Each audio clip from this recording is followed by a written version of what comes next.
guiado tu camino y a tu lado siempre está. Sus promesas cumplirá y a su tiempo lo verás. Eres parte del pueblo de Dios, Él te levantará, te restaurará y tu victoria llegará.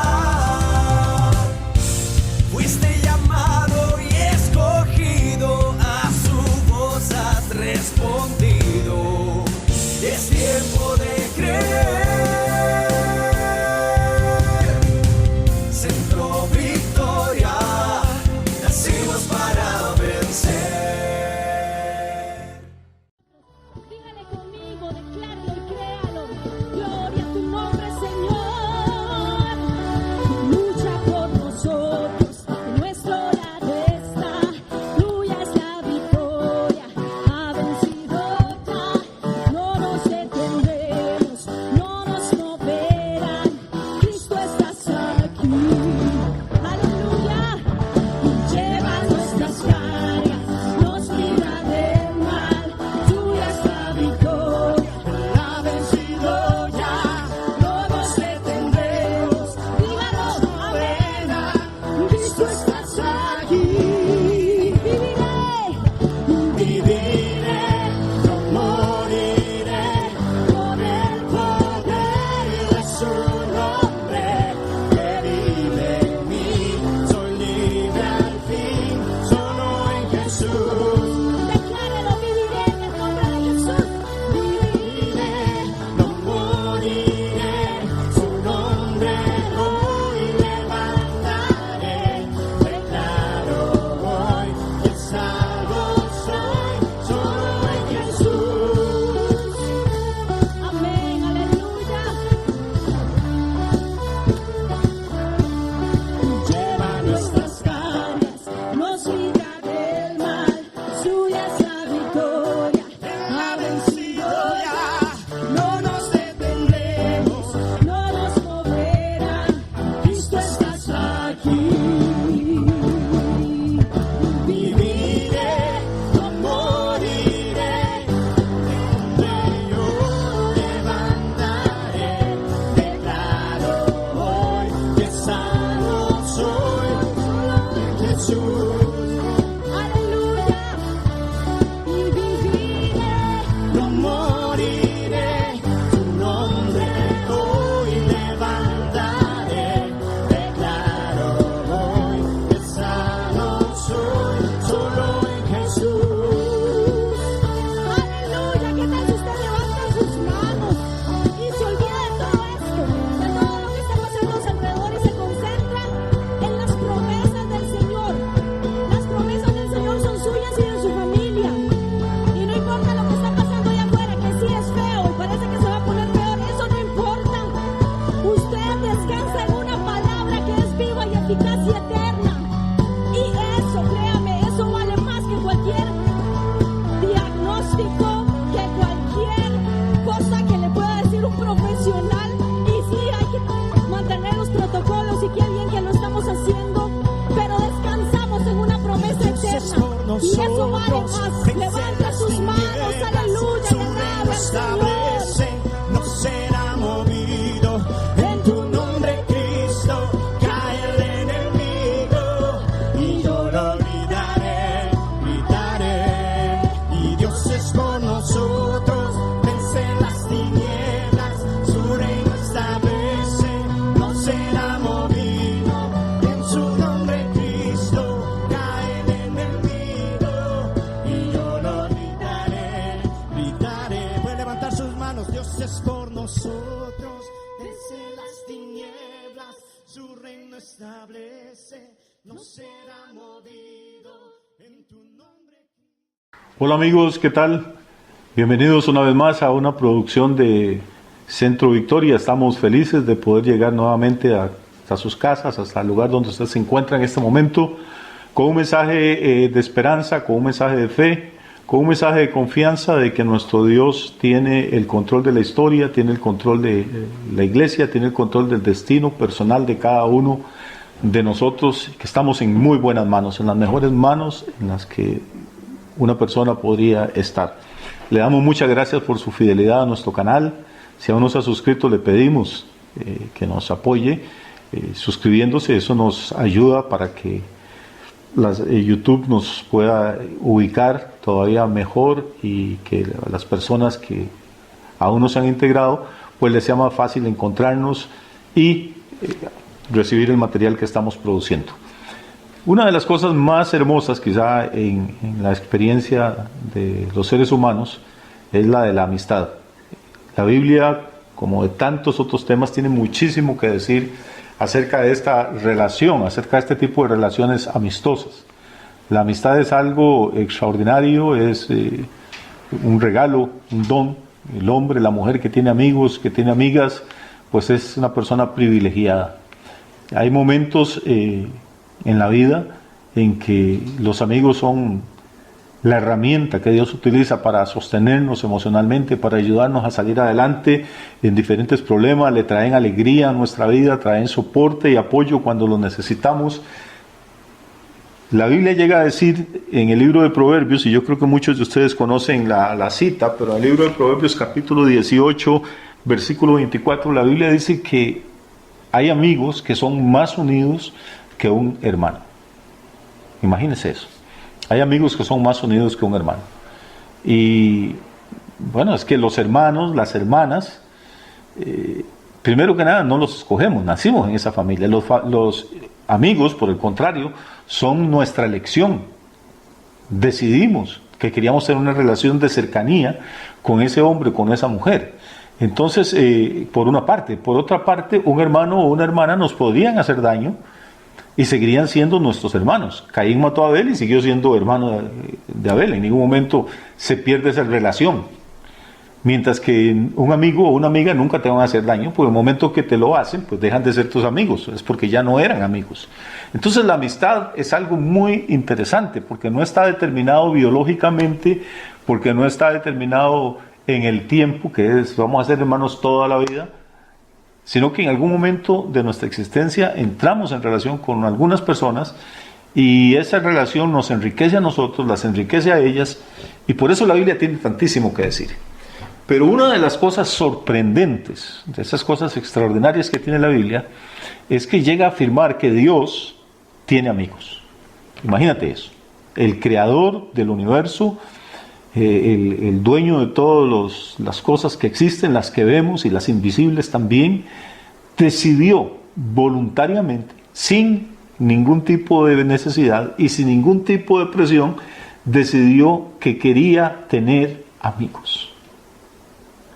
Pensemos en eso. Dije hace un rato que los amigos nos ayudan, nos dan alegría, nos dan soporte.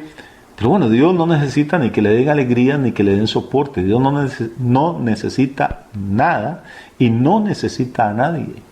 ¿Por qué alguien tan santo, tan poderoso, tan inimaginablemente grande como el Dios que nosotros adoramos iba a decidir tener amigos? Amigos de carne y hueso. Amigos y amigas mortales. Amigos y amigas imperfectos. Amigos y amigas que solo iban a estar en una relación con Él, no de simbiosis, porque nosotros no le aportamos nada a Él, sino una relación en la que Él es el que aporta todo. Esa es una de las noticias más maravillosas que uno puede encontrar en las Escrituras. Y hoy vamos a analizar un texto, un pasaje que nos puede ayudar un poquito para ubicarnos en este contexto. Está en el primer libro de las Crónicas, el capítulo 27.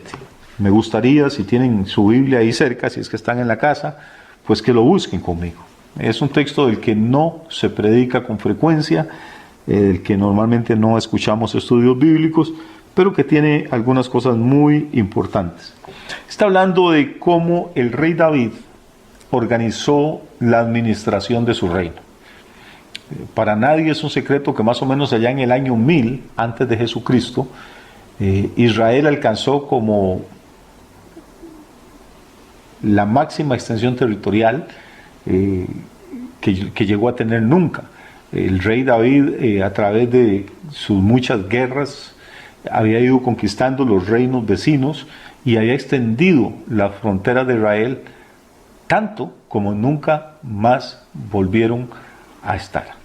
Había riqueza, había seguridad, y a raíz de todo eso fue que David sintió en su corazón aprovechar esa época de paz, de bonanza, para levantar un templo al Señor.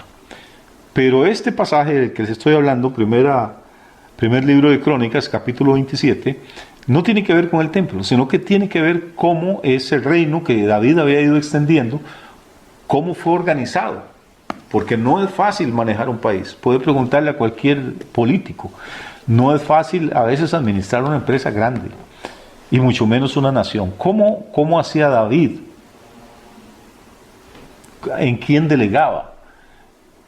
¿Cómo controlaban las finanzas, la seguridad y todas esas actividades que conlleva el gobernar a una nación?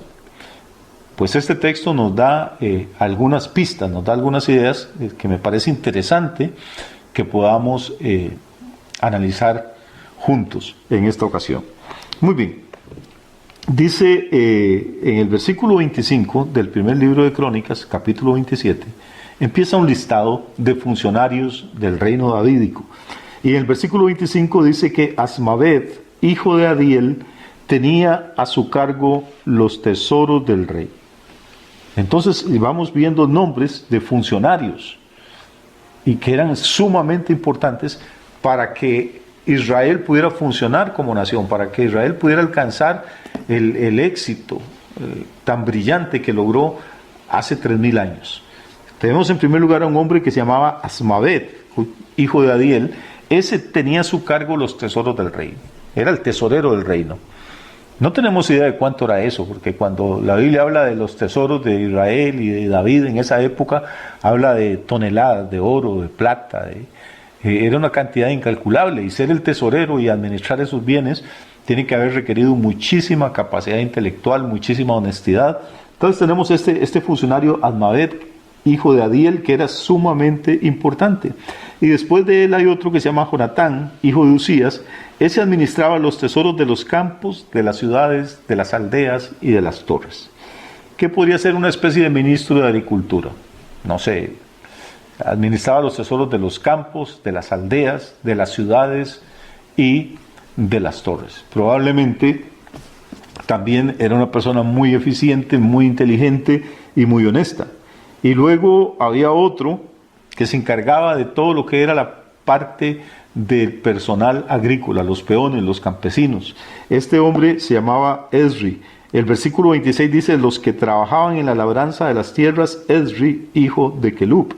De las viñas se encargaba Simei Ramatita, y del fruto de las viñas para las bodegas, Sabdi Sifmita. Entonces, las viñas, estamos produciendo las uvas, y luego algunas las consumían frescas, otras las ponían a secar para almacenarlas y hacer lo que conocemos como pasas. Bueno, había un encargado para eso que se llamaba Simei, de la ciudad de Ramat.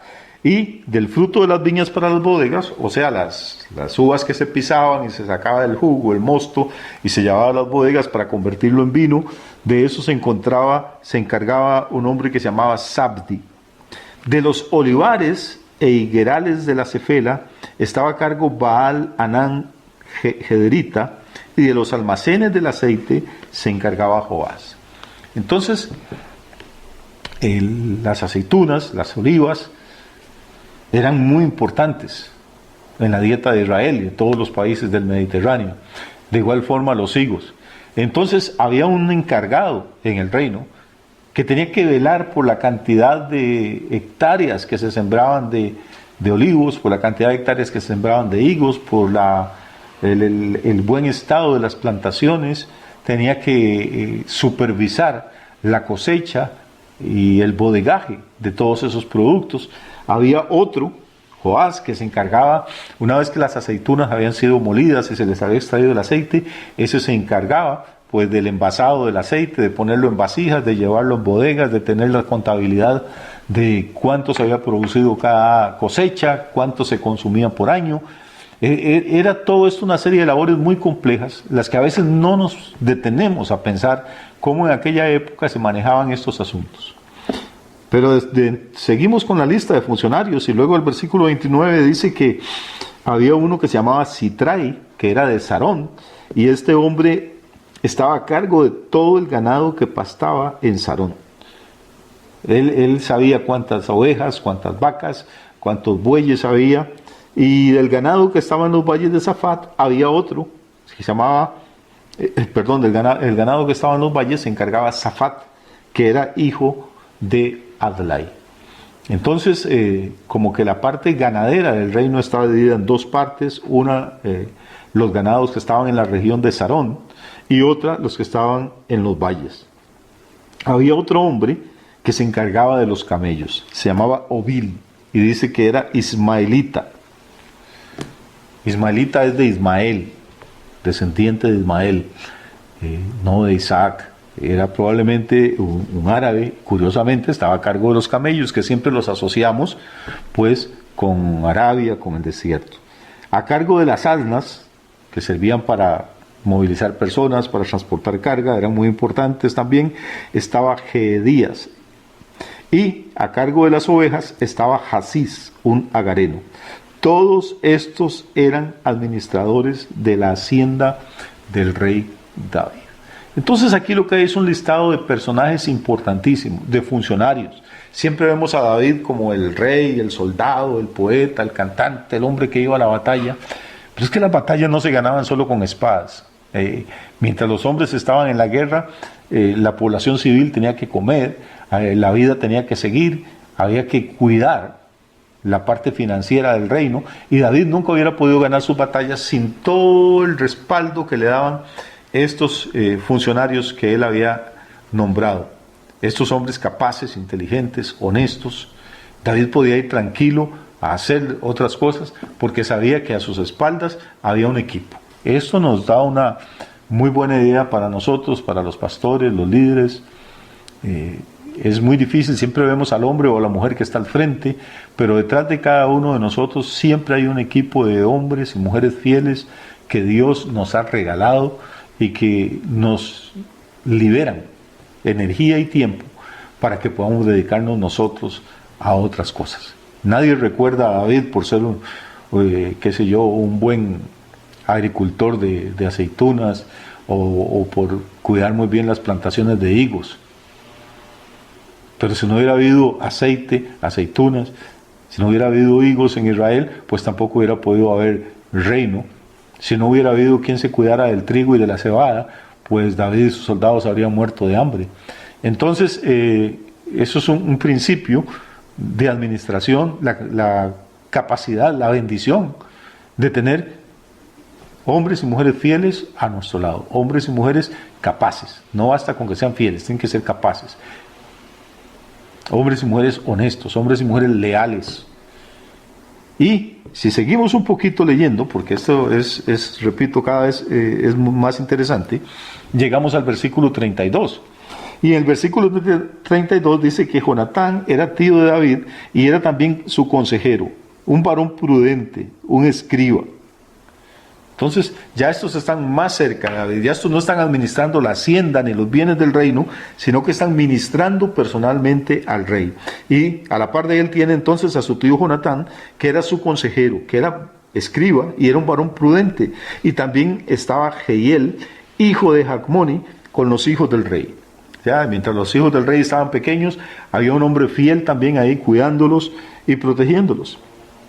Además de eso, dice el versículo 33, estaba Ahitofel, que era consejero del rey, y Usai Arquita, amigo del rey. Y después de Ahitofel estaba Joiada, hijo de Benaía, y Abiatar, y Joab era el general del ejército del rey. Imagínense, hermanos, qué cantidad de nombres, de oficios, de trabajos que se nos relata en este breve pasaje. Estoy hablando de 7 u 8 versículos nada más, pero hay una cantidad impresionante de personas mencionadas ahí y las funciones que cada uno de ellos tenía, funciones que eran vitales para el buen funcionamiento del reino. Y en esa lista tan prolija, tan numerosa, de pronto llegamos a este versículo 33. Dice que con el rey David también estaba Ahitofel, que era uno de sus consejeros. Y había un hombre y este es el que más nos interesa hoy, había un hombre que se llamaba Usai Arquita. Ya se nos dieron los oficios de muchas de estas personas, encargados de los tesoros del campo, de las ciudades, encargados de los tesoros en metálico, del oro, de la plata, generales del ejército, consejeros, escribas, encargados de los ganados, encargados de las labores agrícolas. Ya sabemos que hacían muchos de estos. Y de pronto aparece este señor que se llama Usai y nos dice que el oficio de Usai era amigo del rey. No se nos dice que hiciera nada más. No se nos dice que era un gran guerrero, no nos informan de que fuera ministro de Agricultura, ni que estuviera a cargo de la Secretaría del Estado, ni que fuera experto en ganadería. No se nos dice que fuera tesorero de nada, ni que administrara plata, ni quintales de oro. Simplemente lo que nos dice es que Usai era amigo del rey. Y quizá este sea el más importante de todos esos funcionarios. Era un hombre que tenía una relación con David, pero no era una relación laboral, no era una relación de trabajo, no era una relación de política, era una relación de amistad. Era el hombre en el que David podía confiar en los momentos difíciles, era el hombre con el que David podía abrir su corazón y desahogarse y contarle lo que realmente sentía, sin ningún temor de que él lo fuera a divulgar, sin ningún temor de que fuera a utilizar esos bajonazos emocionales del rey para chantajearlo después o para pedir favores. Usai era el amigo incondicional del rey. Y cuando usted está en algún puesto de importancia, de influencia, de poder, se le van a acercar muchas personas. Y le van a sonreír y van a aparentar que son sus amigos suyos, que están interesados en usted. Pero lo triste es que la inmensa mayoría de veces, esas personas que se acercan porque están buscando algún provecho, necesitan un favor suyo, necesitan la influencia suya, necesitan su dinero, necesitan que usted hable a favor de ellos, que los recomiende para alguna cosa. Entre más poder, más autoridad y más influencia tiene una persona, más difícil se le hace tener amigos y amigas verdaderas. Así somos los seres humanos, lamentablemente. Y una de las quejas de los multimillonarios y de los políticos y de todas estas personas en la vida moderna es que nunca saben si son amados por lo que ellos son como seres humanos o son amados por lo que tienen o por lo que pueden hacer a favor de otras personas. Esta gente se casa, y a veces se casan una y muchas veces, buscando esa amistad, esa lealtad, ese amor incondicional, y de pronto descubren que no había tal cosa, sino que la persona que se acercó a ellos se acercaba con alguna agenda oculta, se acercaba con algún motivo secreto, se acercaba buscando algún beneficio propio. Un amigo verdadero o una amiga verdadera es un tesoro, como les decía al principio. Y por eso el Espíritu Santo, dentro de esta lista de funcionarios tan importantes, porque no estamos hablando aquí de funcionarios de una empresita, sino de un reino que en aquel momento estaba en la cumbre de su poderío, de su riqueza, de su expansión territorial. Todos estos hombres eran hombres de peso, hombres de autoridad, hombres que podían cambiar con una decisión de ellos la vida de miles y miles de personas. Y en esa lista el Espíritu Santo incluye a Usai. Lo incluye sin decir que tuviera algún puesto específico, pero lo incluye dando a entender que era el más importante dentro de todo este rol de nombres famosos. Usai Arquita, el amigo del rey.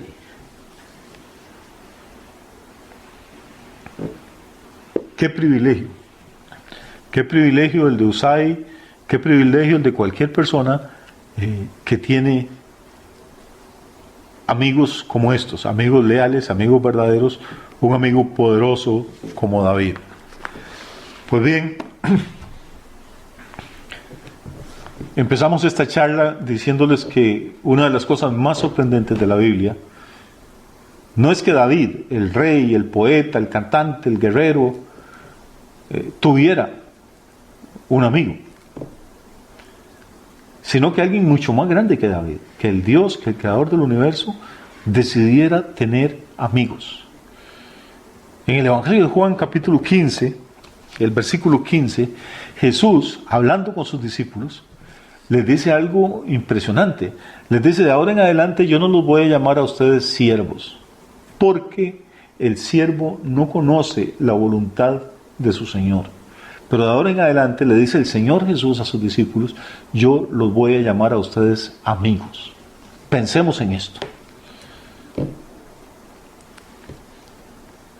Creo que a veces nosotros los creyentes pasamos por encima de los textos, vamos leyendo el Nuevo Testamento o el Antiguo como si estuviéramos en una competencia de lectura veloz, como si estuviéramos tratando de ganar un campeonato de quién termina más rápido su lectura de la Biblia, y no nos paramos a meditar, a masticar figuradamente el texto que estamos leyendo. Es tan fácil de leer Juan 15 y decir, bueno, Jesús dijo, sí, ya ahora ustedes no son siervos, son amigos, los voy a llamar amigos.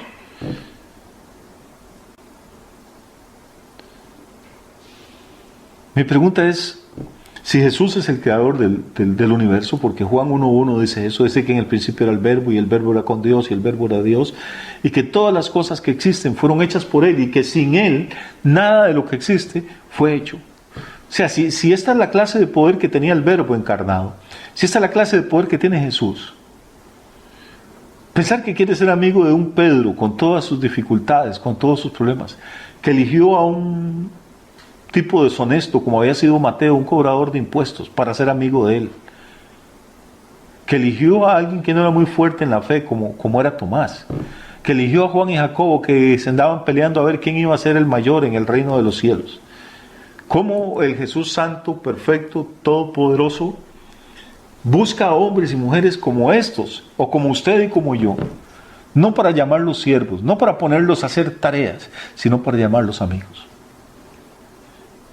Y repito que quizá uno de los fracasos o de los errores de las iglesias hoy en día es que insistimos mucho en que si somos cristianos, si usted ha nacido de nuevo, si usted es hija de Dios, tiene que hacer una serie de cosas, tiene que tener alguna función, tiene que ganar almas, tiene que ser diácono, tiene que ser ujier, tiene que ser músico, alguien que hay que meterlo en algún comité, y envolvemos a la gente en una serie de actividades, en una serie de procesos, creyendo que con eso van a madurar espiritualmente.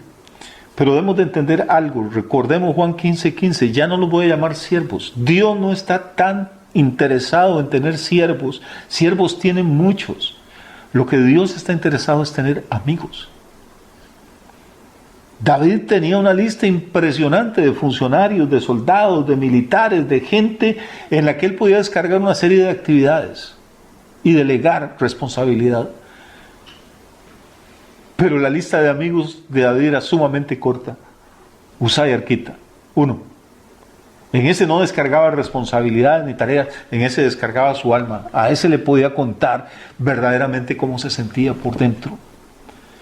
Y Dios, amigo, amiga, Dios tiene tantos siervos, tantas siervas, hombres extraordinarios, mujeres extraordinarias, gente que corre, que ayuna, que ora, que predica, que echa fuera demonios, que hace cantidad de cosas, que se mete en organizaciones benéficas, en trabajo social, que escribe, que canta, que danza, ocupados, como esta lista, ocupados en cosas importantes, ocupados en cosas necesarias para el reino. Pero en medio de todas esas personas, Dios está buscando hombres y mujeres en los que Él pueda descansar, abrir su corazón, contarles sus proyectos, contarles sus planes. Y estos son los que al final van a cambiar la historia. Yo sé que todos estarán recordando en este momento la historia de aquellas dos hermanas que vivían en Betania, de Marta y María, las hermanas de Lázaro.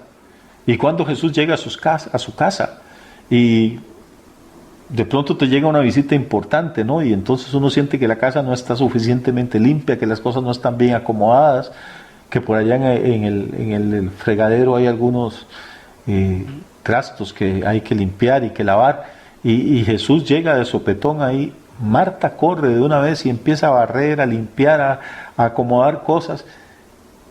Mientras tanto, Jesús, que viene cansado del camino, se sienta, y María se sienta a los pies de Jesús, y el Señor empieza a hablar, a abrir su corazón. Y Marta se molesta de ver la pasividad de María, que no está ayudando ni con la limpieza, ni con el orden, ni lavando los trastos, ni recogiendo la ropa. y le dice, Señor, dile a María que me ayude. Esta muchacha está como en otro planeta, no tiene interés en servir. Y el Señor, en vez de reprender a María, se dirige a Marta y le dice, yo creo que con dulzura, le dice, Marta, Marta, estás afanada y turbada con muchas cosas, pero solo una era necesaria. Y María ha escogido la buena parte. ¿No seremos nosotros, las iglesias y los creyentes y los pastores y los predicadores como Marta? Gente que estamos corriendo de un lado para otro, tratando de ganar el mundo, tomando aviones, viajando de un lado, llenando agendas, haciendo cosas, limpiando el templo, cocinando, haciendo cosas que son importantes. En ningún momento vamos a decir lo que no, que son buenas. Pero lo interesante es que Jesús le dice a Marta, de todas esas cosas que están ocurriendo aquí, solo una era realmente necesaria. Era tener comunión con el Maestro, sentarse a escuchar lo que el amigo tenía que decir. Qué privilegio que Jesús nos llame amigos. Pero qué desperdicio y qué error tan triste que nos ocupemos tantísimo en tantas cosas buenas, importantes, que nos convertamos y nos veamos a nosotros mismos solo como siervos y no como amigos. Podríamos hablar durante horas de este tema, porque está la Biblia, aunque no mencione por ahí la palabra amigo necesariamente, está plagada, está llena de esta enseñanza. Recuerden la historia, la parábola del hijo pródigo. ¿Cuál es la queja del hijo mayor cuando su hermano menor, que se había ido de la casa, que había dilapidado una fortuna, regresa hecho un mendigo, regresa con hambre, regresa sucio, maloliente a la casa? Y el padre lo recibe con bombos y platillos, lo recibe con fiesta, con cena, con luces, con música, con danzas. Y el hijo llega del campo, de trabajar, el hijo mayor, y cuando desde lejos logra ver la música, y ver las luces y escuchar la música, le pregunta a uno de los empleados, ¿qué está pasando aquí? Le dijeron, que y tu hermano menor ha vuelto y tu papá está feliz y está echando la casa por la ventana. Y entonces el hijo mayor, que viene sudado, que viene de trabajar, se sienta ahí fuera y no quiere entrar. Y su papá sale y le dice, hijo, ¿qué te pasa? Y el hijo mayor descarga la amargura que hay en su corazón y dice, yo te he servido durante todos estos años. He trabajado de sol a sol, he cuidado del ganado, he labrado los campos, y tú nunca me has dado ni un cabrito para que me coma con mis amigos. Y el padre le dice, hijo, pero ¿qué te pasa? Todo lo que yo tengo es tuyo. O sea, si nunca te comiste un cabrito, pues porque no quisiste, pero aquí todo estaba a la disposición tuya. Todo lo que yo tengo y he acumulado a lo largo de mi vida es tuyo, puedes disfrutar de eso. Pero este hijo mayor nunca lo disfrutó porque él no se veía como hijo, no tenía una relación estrecha de intimidad, de amistad con su padre. Él se veía como siervo, se veía como un obrero, como un peón. He trabajado todos estos años, me he esforzado, he sido un siervo. Pero el papá no quería tener siervos, ya tenía muchos. Había siervos que cuidaban las ovejas, había siervos que cuidaban las cabras, había siervos que labraban los campos, había siervos que administraban la bodega de los vinos. Pero solo tenía 2 hijos y uno se le había ido, y el mayor, en lugar de acercarse y tratar de llenar ese vacío que había en el corazón del padre, lo que hace es redoblar sus esfuerzos y trabajar más. Se autopercibe, se ve a sí mismo como un siervo, pero no como un hijo. Y pienso que esto es una buena lección para todos nosotros también. Es importante que trabajemos en el reino, es importante que nos esforcemos, que demos lo mejor de nuestra fuerza, de nuestro talento, de nuestros recursos, para que la iglesia, para que el reino de Dios se extienda en este planeta. Pero recordemos que eso es importante, pero que hay solo una cosa que es verdaderamente imprescindible, y es recordar que el Señor, el Rey, el Padre, no solo quiere tener siervos, sino que quiere tener amigos y amigas. En la segunda parte de este video, porque vamos a continuar con una segunda parte, en la segunda parte vamos a hablar de cómo podemos entender un poquito mejor este tema de la amistad con Dios. Les esperamos y mientras tanto, que Dios les bendiga mucho.